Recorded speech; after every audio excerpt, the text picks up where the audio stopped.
بسم اللہ الرحمن الرحیم۔ السلام علیکم عزیز طلبہ، میں ہوں محمد عدنان عامر، اردو جماعت ہشتم کے لیکچر نمبر 13 کے ساتھ۔ جیسا کہ بچوں ہمارا سبق جو ہے وہ چل رہا تھا ملت اسلامیہ میں اتحاد کا فقدان۔ اس میں ہم نے جو ہے آج جو کام کرنا ہوگا وہ حصہ قواعد کے حوالے سے ہے۔ تو آپ اس کے لیے نا اپنی بکس کا پیج نمبر 110 نکالیں۔ اس میں آپ کو جو ہے وہ سوال نمبر 6 کے طور پر عبارت دکھائی دے رہی ہے۔ اسے میں ریڈ کروں گا۔ اس کو ریڈ کرنے کے بعد اس کے نیچے کچھ MCQs دیے ہوئے ہیں اور ان کے پھر ہم جو جواب ہیں وہ درست آپشن پر نشان لگائیں گے۔ اس کی عبارت دیکھیں۔ تجربات سے معلوم ہوا کہ تمام اشیاء چھوٹے چھوٹے ذرات سے مل کر بنتی ہیں۔ ان ذرات کی اپنی کوئی حیثیت نہیں۔ ان میں سے ایک برقیہ الیکٹران ہے۔ جس مادے میں یہ برقیے زیادہ تعداد میں موجود ہوں ان میں سے بجلی بآسانی گزر سکتی ہے، لیکن تانبے میں یہ سب سے زیادہ آسانی سے گزرتی ہے۔ اسی لیے تقریباً تمام تار تانبے سے ہی بنائے جاتے ہیں۔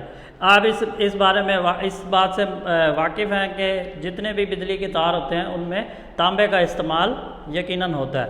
اس کے برعکس وہ مادے جن میں آزاد برقیے زیادہ تعداد میں موجود نہ ہوں ان میں سے برقی رو نہیں گزر سکتی۔ انہیں غیر موصل، نان کنڈکٹر یا حاجز انسولیٹر کہا جاتا ہے۔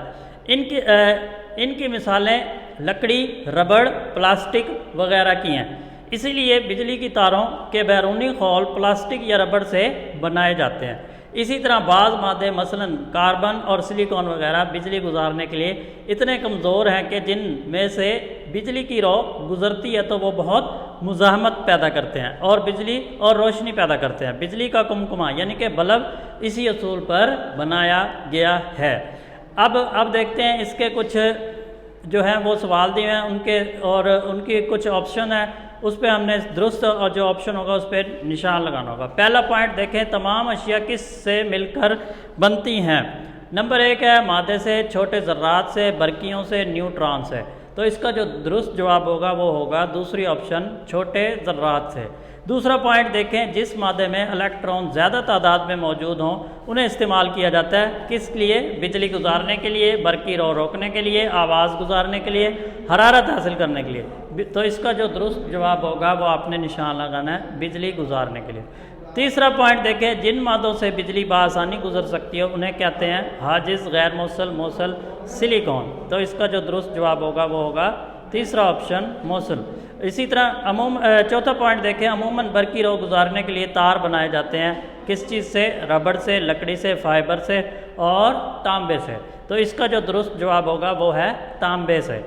نمبر 5 پر دیکھیں، حاجز انسولیٹر کی مثالیں ہیں لکڑی، ربڑ، سونا، چاندی، تانبا، پلاسٹک، ایلومینیم، لکڑی، اور یہ اس کی آپشن ہے۔ اس کا جو درست جواب ہوگا وہ ہوگا فرسٹ آپشن، لکڑی اور ربڑ۔ چھٹا پوائنٹ دیکھیں، درج والا عبارت کا مناسب عنوان۔